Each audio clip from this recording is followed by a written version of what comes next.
दोस्तों, क्योंकि मैं कन्नड़ा नहीं बोल पाता हूँ और ना ही मैं समझ पाता हूँ, इसलिए मैं आपसे माफ़ी चाहता हूँ कि मैं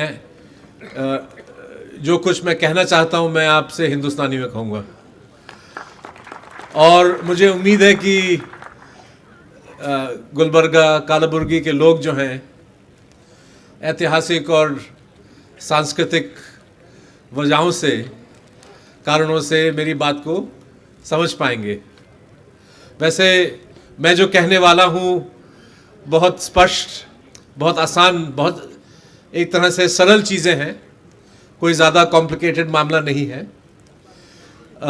आज एक ऐसा मौका है जहाँ एक बहुत ही अहम अखबार कर्नाटका का और हिंदुस्तान का आज उसका एक नया एडिशन शुरू हुआ है।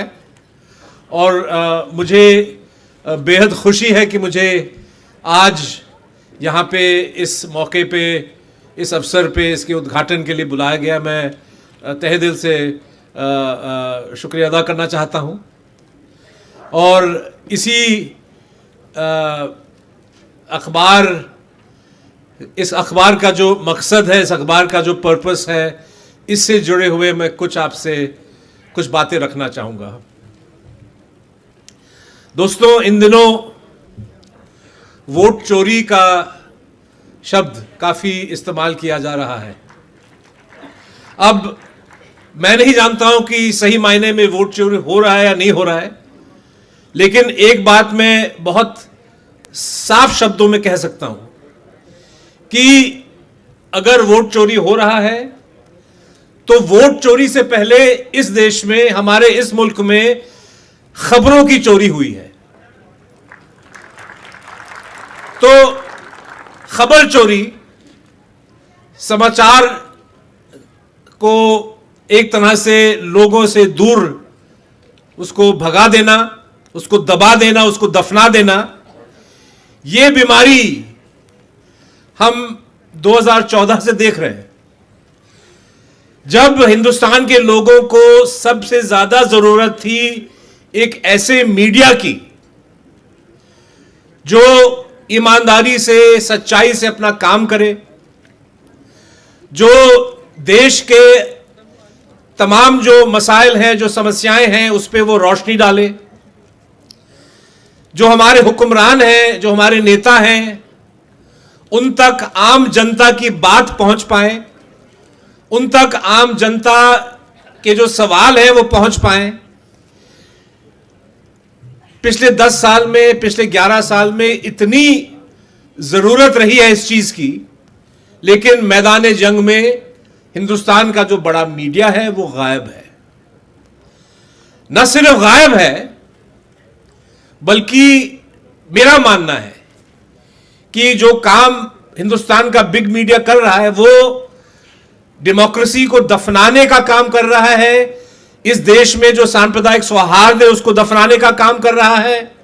इस देश की जो संस्कृति है, इस देश की जो फेडरल स्ट्रक्चर है, इस देश के तमाम जो हमारी जमहूरियत है, तमाम जिन चीज़ों के लिए हमारे एंसेस्टर्स ने लड़ाइयाँ लड़ी अंग्रेज़ों के खिलाफ, उन तमाम चीज़ों को दफनाने के लिए बड़ा मीडिया हिंदुस्तान का काम कर रहा है।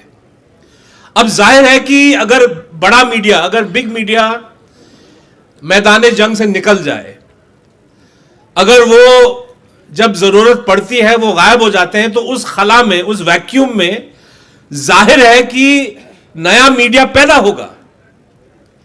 एक आजाद मीडिया, एक जिम्मेदार मीडिया, भले ही छोटा हो, भले ही बिखरा हुआ हो, लेकिन ये नया इंडिपेंडेंट मीडिया अपना काम कर रहा है।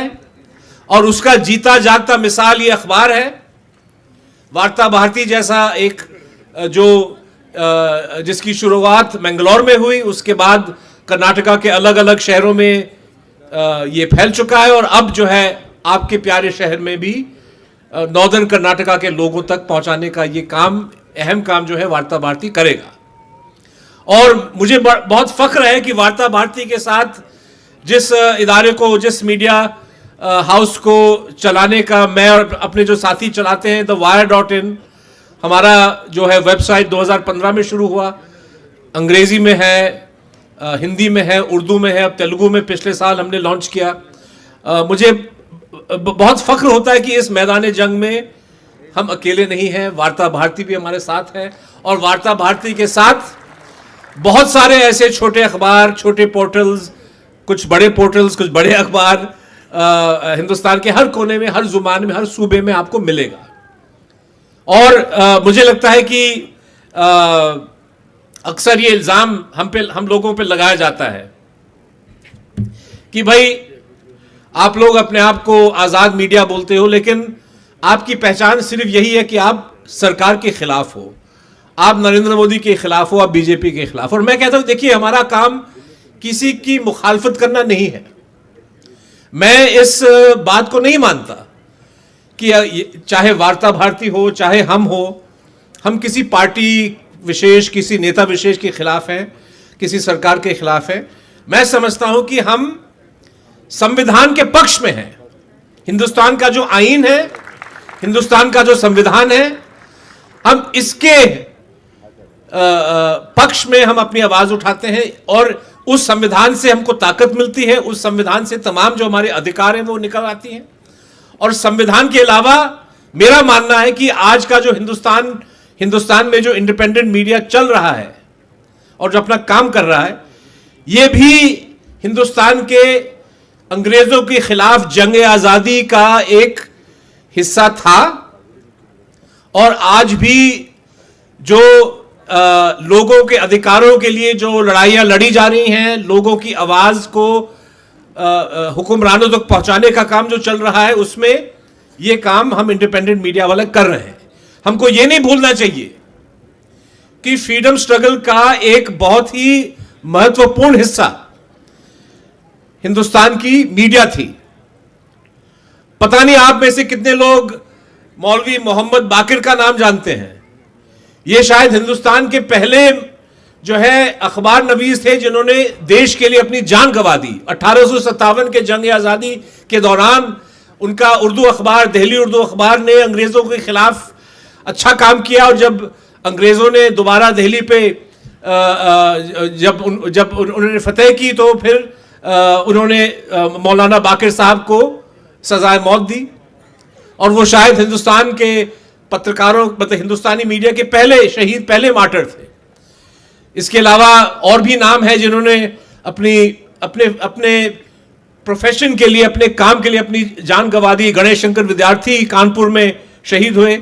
लेकिन इसके अलावा और भी हमारे लोग हैं, उनकी पहचान शायद अलग है, जैसे शहीद भगत सिंह हैं, डॉक्टर BR अम्बेडकर हैं, अलग चीजों के लिए जाने जाते हैं।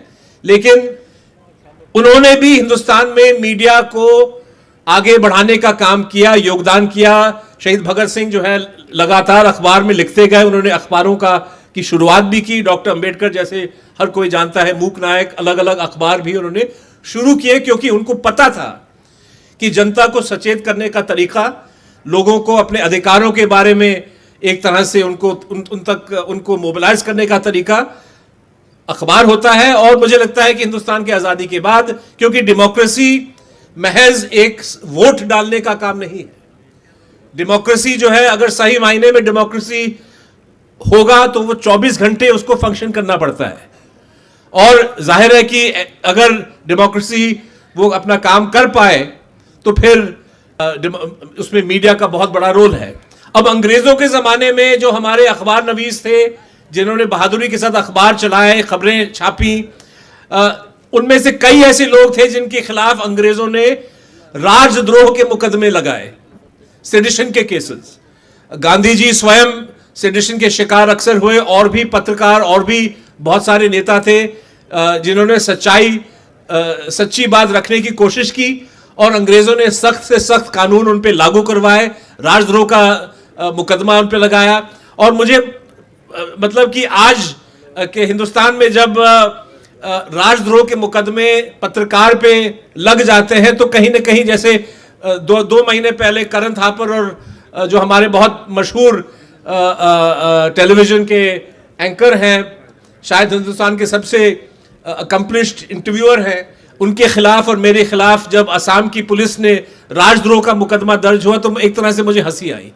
मुझे हंसी आई कि भाई चलो कहीं ना कहीं हम अपना काम ठीक कर रहे हैं, कि जो शासक है वो नहीं चाहते कि ये बातें, ये खबरें लोगों तक पहुंचाएं, लोगों तक पहुंच जाएं। जो सवाल हम उठा रहे हैं ये सवाल उठाए जाएं। तो अगर आप ऐसे मुकदमे लाद रहे हो हम पे तो चलिए ठीक है, हम इसकी मुखालफत भी करेंगे, लेकिन हम डरेंगे नहीं। अब साथियों,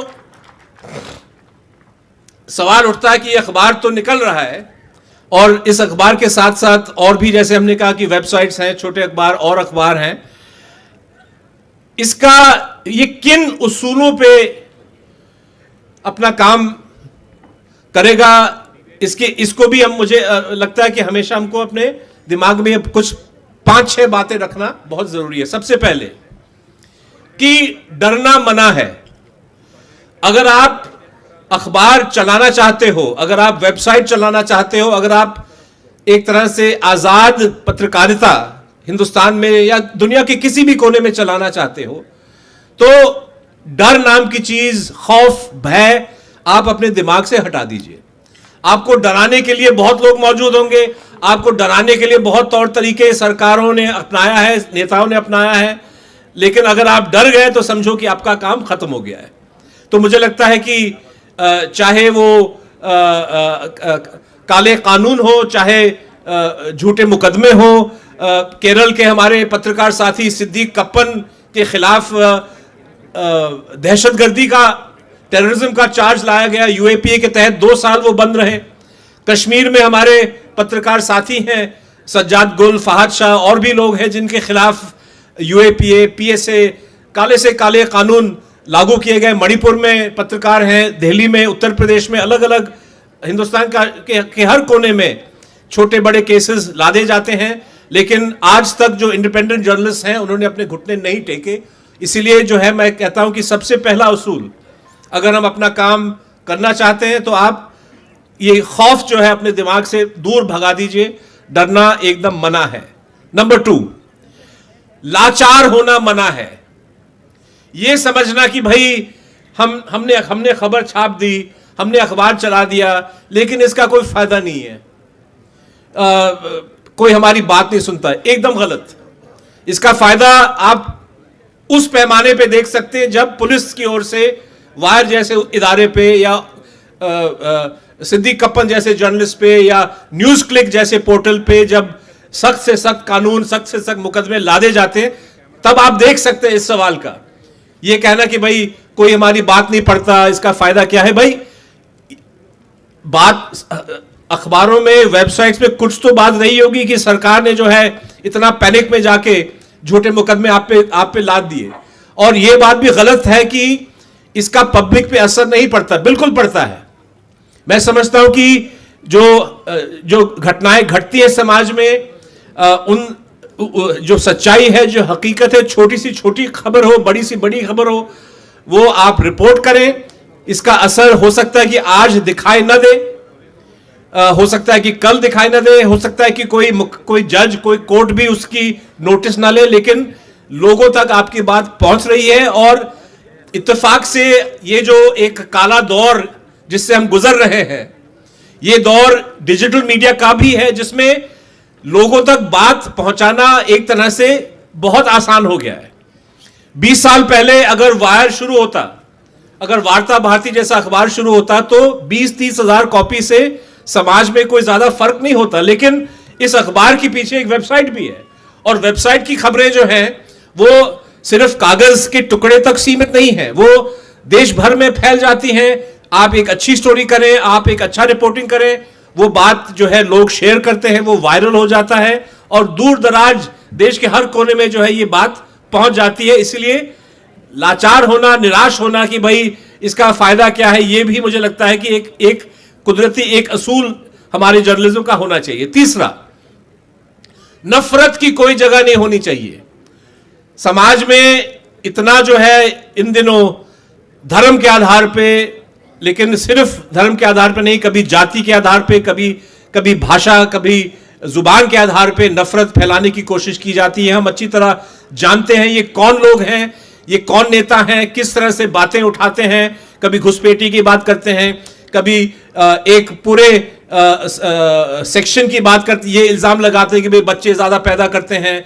तरह तरह के जो हैं इनकी बातें होती हैं जहां पे वो नफरत फैलाने की कोशिश करते हैं, हिंदुस्तानी को हिंदुस्तानी के खिलाफ लड़वाने का कोशिश करते हैं। और मुझे लगता है कि मीडिया का एक बड़ा हिस्सा उस लड़ाई को आगे बढ़ाने का काम कर रहा है। इसीलिए अगर इंडिपेंडेंट मीडिया इस देश में अपने आप को मजबूत रखना चाहता है तो मुझे लगता है कि इस नफरत के पीछे जो सच्चाई है, इस नफरत का पर्दाफाश करना हमारा फर्ज है।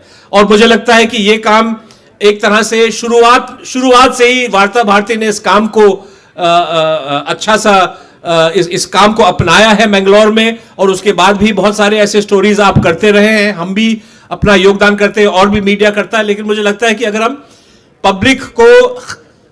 पब्लिक तक ये बात पहुंचा दें कि हिंदुस्तानी के खिलाफ कौन लड़वा रहा है, कौन चाहता है कि देश में एक खाई पैदा हो लोगों के बीच में, धर्म के आधार पे, मजहब के आधार पे, भाषा के आधार पे, इस चीज का पर्दाफाश करना, यह भी मुझे लगता है कि इंडिपेंडेंट मीडिया का एक रोल है। चौथा उसूल, अक्सर आपने सुना होगा कि भाई फलाना नेता है तो मुमकिन है, मोदी है तो मुमकिन है। मतलब एक 1947-48 में डॉक्टर बाबा साहब अंबेडकर का एक बहुत ही महत्वपूर्ण भाषण था जहां पे उन्होंने एक तरह से चेतावनी दी हिंदुस्तान के लोगों को कि भाई डेमोक्रेसी, और उन्होंने अंग्रेजी का लफ्ज इस्तेमाल किया हीरो कल्ट वर्शिप, कि आप एक नेता को इतना ऊंचा एक पद पे बिठा देते हैं जहां पे उनकी आलोचना कोई नहीं कर सकता, जहां उनके खिलाफ कोई सवाल नहीं उठा सकता। ये बेहद नुकसानदायक है, हानिकारक है समाज के लिए, डेमोक्रेसी के लिए। और मीडिया का जो रोल है, मुझे लगता है कि जो लोग ज्यादा हीरो वर्शिप जो है आगे बढ़ाना चाहते हैं, ये भी इसके खिलाफ हमको अपनी आवाज उठानी चाहिए। पांचवा असूल, सवाल पूछना मत भूलो। बड़ा मीडिया जो है उन्होंने सवाल पूछना छोड़ दिया, लेकिन इसके साथ साथ मैं ये भी कहना चाहूंगा कि किससे क्या सवाल पूछना, यह जानना भी बहुत जरूरी है। मुझे लगता है कि अगर आप किसी से यह पूछेंगे कि आप आम खाते हो क्या, और अगर आप आम खाते हो तो कैसे खाते हो, इस सवाल में समाज के लिए कोई फायदा नहीं है। अगर आप किसी नेता से पूछते हैं कि सर क्या आप थकते नहीं हैं, आप हर रोज कितने घंटे काम करते हैं, जब ऐसे सवाल पूछे जाते हैं, या अगर किसी विपक्षी नेता से पूछा जाता है कि भाई तुम वंदे मातरम क्यों नहीं गा रहे हो, बात हो रही है बेरोजगारी की, बात हो रही है देश में सांस लेने की कठिनाई है। दिल्ली में, मैं दिल्ली से आ रहा हूं, वहां पे सांस लेना मुश्किल हो गया है क्योंकि प्रदूषण इतना है। लेकिन डिबेट जो है इस सेशन में इस विषय पे नहीं हुआ। 24 घंटे का डिबेट हुआ वंदे मातरम पे, और किसने वो डिबेट आगे बढ़ाया? वो लोग जिन्होंने जंग आजादी में अंग्रेजों के खिलाफ कोई हिस्सा नहीं लिया। अब आलम यह आ गया है कि बात नो सही, मतलब कि जो ज्वलंत इश्यूज हैं उस पर वो बात नहीं करना चाहते, उस पर सवाल नहीं उठाना चाहते। इसलिए ज्वलंत जो सवाल हैं उन पे हमारा काम, हमारा फर्ज बनता है कि ज्वलंत सवालों को हम अपने तरीके से उठाएं। मिसाल के तौर पे, क्या जब मनी पावर का इतना बड़ा रोल है, जब चुनाव आयोग सही मायने से अपना काम नहीं करता, जब चुनाव आयोग उन नेताओं के भाषणों को नजरअंदाज करता है जो चुनाव के वक्त हिंदू मुस्लिम पॉलिटिक्स खेलते हैं, तो क्या ऐसे सिचुएशन में क्या निष्पक्ष चुनाव मुमकिन है कि नहीं है? और अगर हमको निष्पक्ष चुनाव चाहिए तो क्या करना पड़ेगा? यह मुझे लगता है बहुत वाजिब सवाल है, मीडिया को उठाना चाहिए। क्या हिंदू धर्म के लोग ही हिंदुस्तान के वारिस हैं? क्या हिंदुस्तान सिर्फ और सिर्फ हिंदू धर्म से वास्ता रखने वाले लोगों का मुल्क है, या हर किसी का मुल्क है? यहां पे जो अलग अलग मजहब के हैं, जो नास्तिक भी हैं, ये भी एक ऐसा सवाल है, क्योंकि आए दिन देखने को मिलता है, सुनने को मिलता है कि भाई जैसे हमारे नेता हैं वो इस तरह से बातें रखते हैं जैसे ये देश किसी एक धर्म विशेष का देश है और बाकी लोग जो हैं ये इनका देश ही नहीं है। क्या एक और मुझे लगता है एक सवाल पूछना बहुत जरूरी है, क्योंकि हाल ही में पर्यावरण, जैसे ये लोग वंदे मातरम की बात करते हैं, वंदे मातरम में एक दो शब्द का इस्तेमाल होता है, सुजलम सुफलम। हिंदुस्तान एक ऐसा मुल्क जहां पे स्वच्छ पानी है, जहां पे हमारे खेत जो है दरख्तों से, पेड़ों से, फलों से भरपूर है, लेकिन वही लोग जो कह रहे हैं कि वंदे मातरम गाओ, वो पानी में जहर मिलाने की साजिश जो है बड़े कंपनियों के साथ रचा रहे हैं। वही लोग पेड़ काटने का काम कर रहे हैं, वही लोग जो है पर्यावरण को नुकसान पहुंचा रहे हैं। तो मुझे लगता है कि यह सवाल उठाना कि हिंदुस्तान के जो संसाधन है, हिंदुस्तान की जो जमीन है, हिंदुस्तान का जो जल है, हिंदुस्तान के जो जंगल है, क्या ये सिर्फ कुछ उद्योगपतियों की संपत्ति है या आम हिंदुस्तानी की विरासत है जिसको बचाना सरकार का फर्ज है? मुझे लगता है कि ऐसा सवाल भी मीडिया को उठाना चाहिए। चौथा, एक और सवाल मैं पूछना चाहता हूं, मीडिया को उठाना चाहिए खासतौर पे इस दौर में जहां पे हिंदुस्तान का जो फेडरल स्ट्रक्चर है वो उस पर हमला हो रहा है कि क्या हिंदुस्तान जो भारत संविधान में भारत का नाम है संघ, भारत संघ, यूनियन ऑफ इंडिया। इसका मतलब कि अलग अलग प्रदेश हैं हमारे जिन्होंने एक तरह से इकट्ठे मिलकर हिंदुस्तान को मजबूत बनाने का काम किया है, लेकिन जिस तरह से फेडरलिज्म की एक नई परिभाषा देने की कोशिश की जा रही है, फेडरलिज्म पे हमला किया जा रहा है, ये भी कई सारे सवाल उठाता है। इन सवालों को उठाना मुझे लगता है कि मीडिया का फर्ज है। और आखिर में मैं कहना चाहता हूं कि अगर हम इन उसूलों पे कायम रहें, डर को भूल जाएं, बेबस लाचार, अगर हम लाचार होना छोड़ दें, अगर हम सवाल पूछना ना भूलें, अगर हम नफरत फैलाने वालों का पर्दाफाश करें, मुझे लगता है कि वार्ता भारती का काम, वायर का काम, जो इंडिपेंडेंट मीडिया का काम है वो आसान हो जाएगा। अक्सर जो है हमसे पूछा जाता है कि भाई आप तो वायर के संपादक हो, आप ऑल द वे गुलबर्गा किसी अखबार जो आपका कंपटीशन है, आप उनके फंक्शन में क्यों जा रहे हैं? मैं कहता हूं भाई इंडिपेंडेंट मीडिया में कोई कंपटीशन नहीं है, हम सब इकट्ठे मिलकर काम कर रहे हैं। मुझे लगता है अगर वार्ता भारती कोई तगड़ा स्टोरी करता है, किसी चीज का पर्दाफाश करता है, तो ये सारे इंडिपेंडेंट मीडिया के फायदे में है। हम इस चीज को उठाएंगे, हम इस चीज को फॉलो करेंगे और इससे मुझे लगता है कि जनता तक सच्चाई पहुंचाने का काम और आसान और बेहतर हो जाएगा। इसी के साथ साथ ये भी मैं कहना चाहूंगा कि किसी एक मीडिया हाउस पे, किसी एक मीडिया पे, किसी एक पत्रकार पे अगर हमला होता है तो हमको ये नहीं समझना चाहिए कि हमला उसी पे हो रहा है, हमला हम सब पे हो रहा है। और एक बड़ी अच्छी बात जो पिछले 4-5 साल में देखने को मिल रहा है कि हमारे तमाम जो जर्नलिस्ट यूनियंस हैं, हमारे अलग अलग शहरों में जो प्रेस क्लब्स हैं, वो सब एक तरह से अब बहुत एक्टिव हो गए हैं। कल ही मैंने देखा प्रेस क्लब ऑफ इंडिया का स्टेटमेंट दिल्ली में, 2 दिन पहले जम्मू कश्मीर के वायर के कॉरेस्पॉन्डेंट जहांगीर अली का फोन जो है पुलिस ने जब्त कर दिया। कोई कारण नहीं दिया, वैसे फोन उठा लिया और हमने तो खैर प्रोटेस्ट किया, लेकिन प्रेस क्लब ने भी इसको कंडेम किया। मुझे लगता है कि ये मानसिकता कि भाई बेंगलोर में, कर्नाटक में, मणिपुर में, कश्मीर में, देश के किसी भी कोने में अगर एक पत्रकार पे हमला हो रहा है, अगर बेवजह उसके खिलाफ केस डाला जा रहा है, अगर उसके कलम को तोड़ने का काम किया जा रहा है, तो ये हमला सिर्फ उस पे नहीं है, ये हमला तमाम जर्नलिस्ट फ्रेटर्निटी पे है। और हमको एक तरह से फ्रेटर्निटी, सॉलिडारिटी दिखाना बहुत बहुत जरूरी है। और अगर हम इकट्ठे मिलकर ये काम करें तो मुझे लगता है कि ये काम आसान हो जाएगा। आखिरी लफ्ज, ये मीडिया जिस फंक्शन के लिए आप आए हैं, ये मीडिया आपके सपोर्ट के बगैर नहीं चल पाएगा। इसलिए मैं आपसे अर्ज करता हूं कि वार्ता भारती अखबार को आप खरीदें, आप सब्सक्राइब करें, क्योंकि जब तक फाइनेंशियली जो है आप योगदान नहीं करेंगे, इंडिपेंडेंट मीडिया तभी इंडिपेंडेंट हो सकता है जब वो जनता के पैसे से चलेगा। जिस दिन इंडिपेंडेंट मीडिया मजबूर हो गया किसी बड़े उद्योगपति के पास जाना, किसी सरकार के पास जाना, यूं समझ लीजिए कि उसकी आज़ादी लगभग खत्म हो जाएगी। इसीलिए जब तक फाइनेंशियल जो है बॉन्ड इंडिपेंडेंट मीडिया और जनता के बीच में मजबूत रहेगा, तब तक जो है इंडिपेंडेंस बरकरार रहेगा, और इसको बरकरार रखने में आपका बहुत बड़ा योगदान जरूरी है। Thank you. द वायर के और वीडियोस देखने के लिए सब्सक्राइब करें और बेल आइकन पर क्लिक करें।